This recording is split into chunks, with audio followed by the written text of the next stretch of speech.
नमस्कार, मैं रचना शर्मा। चढ़ती कला टाइम टीवी देख रहे सभी दर्शकों का स्वागत करती हूं। आप देख रहे हैं हिंदी टॉप न्यूज। भारत और चीन की सेना में सरहद पर चल रही तनातनी के बीच अरुणाचल प्रदेश से 5 नागरिक लापता हो गए थे। अरुणाचल प्रदेश के एक विधायक ने चीन के सैनिकों द्वारा इन्हें उठा ले जाने का आरोप लगाते हुए केंद्र सरकार से गुहार लगाई थी। इसके बाद हरकत में आई भारत सरकार की कूटनीतिक कोशिशें रंग लाई। चीन की सेना ने आज अरुणाचल प्रदेश के उन 5 नागरिकों को भारतीय सेना के हवाले करने की बात कही है। केंद्रीय मंत्री और अरुणाचल का ही प्रतिनिधित्व करने वाले किरण रिजिजू ने ट्वीट कर इसकी पुष्टि की है। कांग्रेस में चिट्ठी विवाद के बाद पार्टी अध्यक्ष सोनिया गांधी ने बड़े पैमाने पर संगठन में बदलाव किया है। इस फेरबदल में कांग्रेस वर्किंग कमेटी से लेकर राज्यों के प्रभारी महासचिव और प्रभारी सचिव तक बदल दिए गए। कांग्रेस अध्यक्ष के चुनाव कराने के लिए भी नई समिति गठित कर दी गई है। कांग्रेस नेतृत्व के बदलाव की मांग करने वाले नेताओं की कप्तानी करने वाले गुलाम नबी आजाद के पर कतर दिए गए हैं, तो गांधी परिवार के पक्ष में खड़े रहने वाले नेताओं को वफादारी के तौर पर प्रमोशन दिया गया है। राहुल गांधी के समर्थक नए नेताओं के साथ पार्टी के वरिष्ठ नेताओं को भी संगठन और कांग्रेस की कार्य समिति में जगह दी गई है। मुंबई में नौसेना के पूर्व अधिकारी मदन शर्मा पर हमले के केस में पुलिस अब तक 6 लोगों को गिरफ्तार कर चुकी है। इससे पहले समता नगर पुलिस ने शिवसेना के 2 कार्यकर्ताओं को गिरफ्तार किया था। गिरफ्तार किए गए लोगों में एक शिवसेना का शाखा प्रमुख कमलेश कदम भी है और कमलेश कदम के अलावा शिवसेना के दूसरे कार्यकर्ता का नाम है संजय माजरे। नौसेना के पूर्व अधिकारी मदन शर्मा ने इस घटना के बारे में बताया कि 8 से 10 व्यक्तियों ने उन पर हमला किया और पीटा। इससे पहले उन्हें एक संदेश के लिए धमकी भरे कॉल भी आए। दिल्ली में आज से एयरपोर्ट एक्सप्रेस लाइन पर मेट्रो सेवा फिर से शुरू हो गई है। इसके साथ ही दिल्ली मेट्रो नेटवर्क की सभी लाइनें अब खुली हैं। सभी लाइनों पर सुबह 6 बजे से रात 11 बजे तक मेट्रो सेवा उपलब्ध रहेगी। मजेंटा और ग्रे लाइनों पर शुक्रवार को दूसरे चरण के तहत मेट्रो सेवाएं शुरू हुई थी। अब तीसरे चरण में भी सभी मेट्रो सेवाएं शुरू हो गई हैं और ये सेवाएं सुबह 6 बजे से रात 11 बजे तक उपलब्ध होंगी। मुख्यमंत्री उद्धव ठाकरे ने कहा है कि मराठा समुदाय के लोगों को न्याय दिलाने के लिए महाराष्ट्र सरकार एक क्षण के लिए भी पीछे नहीं हटेगी। उन्होंने कहा कि समाज के लोगों को न्याय दिलाने के लिए सब कुछ लोग करेंगे और इन बारे में कोई सलाह मिलेगी तो वे इस पर विचार करेंगे। उन्होंने कहा कि अपनी राजनीतिक महत्वाकांक्षा पूरी करने के लिए अगर कोई मराठा समुदाय को उकसाने या उत्तेजित करने का काम करता है तो उसे किसी कीमत पर बर्दाश्त नहीं किया जाएगा। सुप्रीम कोर्ट ने शिक्षा रोजगार में मराठा समुदाय को आरक्षण देने वाले 2018 के महाराष्ट्र सरकार के कानून पर रोक लगा दी थी, जिसके बाद मुख्यमंत्री उद्धव ठाकरे ने इस संबंध में समीक्षा बैठक की।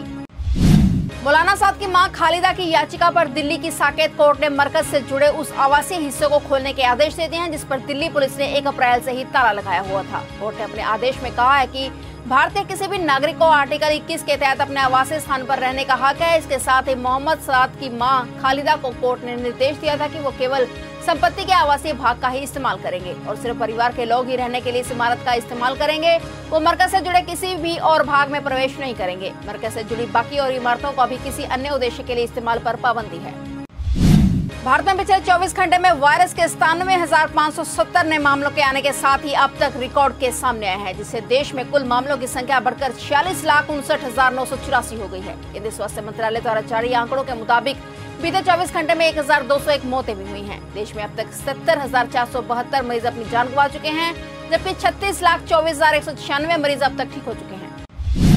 दिल्ली में लगातार तीसरे दिन वायरस के 4,000 से ज्यादा नए मामले दर्ज किए गए हैं। दिल्ली में वायरस के 4,266 नए मामले सामने आए, जबकि 21 मरीजों की मौत हो गई। इसके साथ दिल्ली में संक्रमित मरीजों की कुल संख्या बढ़कर 2,09,748 पर पहुंच गई है। राजधानी दिल्ली में अब तक इस खतरनाक वायरस से 4,687 मरीजों की जान जा चुकी है।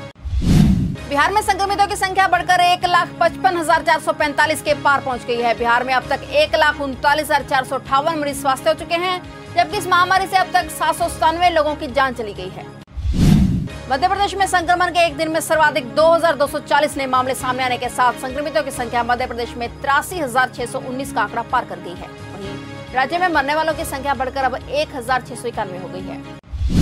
झारखंड में संक्रमित नए मरीजों के मिलने का सिलसिला लगातार जारी है। राज्य में 961 नए संक्रमित मरीज मिले। इसके साथ ही राज्य में पॉजिटिव मरीजों की संख्या बढ़कर 59,040 हो गई है। वहीं प्रदेश में संक्रमण से अब तक 532 लोगों की मौत हो चुकी है, जबकि 43,328 मरीज स्वस्थ होकर घर लौट चुके हैं। महाराष्ट्र में संक्रमण का आंकड़ा 10 लाख के पार पहुंच गया है। एक दिन में रिकॉर्ड 24,886 नए मामले सामने आए। पुणे, मुंबई और ठाणे महाराष्ट्र राज्य के 3 शहर ऐसे हैं जहां मामले 1 लाख से ज्यादा हैं। इसी के साथ महाराष्ट्र में पॉजिटिव मरीजों की संख्या बढ़कर 10,15,681 तक पहुंच गई। वहीं प्रदेश में संक्रमण से अब तक 28,724 लोगों की मौत हो चुकी है। एलजेपी अध्यक्ष चिराग पासवान द्वारा पैदा की जा रही चुनौतियों पर बीजेपी और जेडीयू का क्या कदम होगा, इस पर बीजेपी अध्यक्ष जेपी नड्डा और बिहार के सीएम नीतीश कुमार आखिरी फैसला ले सकते हैं। आज दोनों के बीच मुलाकात होने जा रही है। बता दें कि बिहार चुनाव के तारीखों की घोषणा अब कभी भी हो सकती है। इस बीच एलजेपी अध्यक्ष चिराग पासवान नीतीश कुमार के खिलाफ जमकर बैटिंग कर रहे हैं और बिहार में अपने समर्थकों और आम जनता को एक संदेश देने की कोशिश कर रहे हैं। एक्ट्रेस कंगना रनौत पर सियासी बवाल थमने का नाम ही नहीं ले रहा। बीजेपी महाराष्ट्र की उद्धव सरकार को लगातार घेर रही है तो कंगना ने भी शिवसेना के खिलाफ मोर्चा खोल रखा है। इस बीच मुंबई पुलिस कंगना के ड्रग्स कनेक्शन को लेकर जांच शुरू करने वाली है। मुमकिन है कि आज शनिवार से कंगना के खिलाफ ड्रग्स कनेक्शन को लेकर जांच शुरू हो जाए। मुंबई पुलिस को सरकार की वो चिट्ठी मिल गई है जिसमें जांच के आदेश दिए गए हैं। वायरस के इलाज के लिए भारतीय वैक्सीन को लेकर एक अच्छी खबर है। हैदराबाद की भारत बायोटेक कंपनी की वैक्सीन को दूसरे चरण के ट्रायल के लिए मंजूरी मिल गई है। कंपनी का दावा है कि जानवरों पर इसकी वैक्सीन का ट्रायल सफल रहा। कुल मिलाकर इस वैक्सीन को वायरस से निपटने में कारगर पाया गया है। चीन के साथ वास्तविक नियंत्रण रेखा पर जारी तनाव के बीच भारत के लिए एक अच्छी खबर है। भारत को फ्रांस से राफेल फाइटर विमानों की दूसरी खेप अगले महीने तक मिलने की संभावना है। सूत्रों के मुताबिक भारत को दूसरी खेप में भी 4 से 5 राफेल सौंपे जा सकते हैं। इससे पहले 5 राफेल लड़ाकू विमानों को बृहस्पतिवार को अंबाला में हुए शानदार समारोह में भारतीय वायुसेना में औपचारिक रूप से शामिल किया गया है। भारतीय रेलवे ने आज 12 सितंबर से 80 स्पेशल ट्रेनें शुरू कर दी हैं। इसके लिए 10 सितंबर से टिकट की बुकिंग भी खोल दी गई है। ये सभी ट्रेनें पूरी तरह से रिजर्व होंगी और इसमें बिना कंफर्म टिकट के यात्री सफर नहीं कर पाएंगे। ऐसे में यात्रियों को इन ट्रेनों में सफर करने के लिए रिजर्वेशन कराना जरूरी होगा। लेकिन संक्रमण काल में ट्रेनों में सफर के दौरान लोगों को तमाम तरह की सावधानियां बरतनी होंगी। कांग्रेस के वरिष्ठ नेता डॉक्टर हरि सिंह का कल शाम राजधानी जयपुर के ईएचसीसी अस्पताल में निधन हो गया। सीएम अशोक गहलोत, पूर्व सीएम वसुंधरा राजे, कांग्रेस प्रदेशाध्यक्ष गोविंद सिंह डोटासरा और बीजेपी प्रदेशाध्यक्ष सतीश पुनिया सहित कई नेताओं ने डॉक्टर हरि सिंह के निधन पर गहरा शोक जताया है। डॉक्टर हरि सिंह के निधन से कांग्रेस में बेबाकी के एक युग का अंत हो गया है। हरियाणा के गृह मंत्री अनिल विज का कहना है कि कुरुक्षेत्र में किसानों पर किसी तरह का कोई लाठीचार्ज नहीं हुआ है। विज ने कहा है कि पुलिस को लाठीचार्ज के आदेश ही नहीं थे। गृह मंत्री अनिल विज ने कहा है कि सादे कपड़ों में किसानों पर लाठियां बरसाने वाले कौन थे, सरकार इसकी जांच करेगी। उन्होंने एक ट्रैक्टर को पुलिस के वाहन से टकराने की घटना की पुष्टि की है। भारत और Pakistan south Asian association for regional cooperation मंत्रिपरिषद की वर्चुअल बैठक में एक साथ हिस्सा लेंगे। नेपाल के विदेश मंत्री प्रदीप कुमार ग्यावली ने इस बात की पुष्टि की है। SAARC के विदेश मंत्रियों की बैठक 24 सितंबर को होने वाली है। इस बैठक में SAARC सदस्य देशों के बीच एक सकारात्मक समन्वय के साथ विकसित करने और साल 2016 से बंद हुई बातचीत को एक बार फिर से बहाल करने की कोशिश की गई है। और अपडेट्स लेकर फिर से हाजिर होंगे क्योंकि समाचारों का सिलसिला यहाँ कभी नहीं थमता।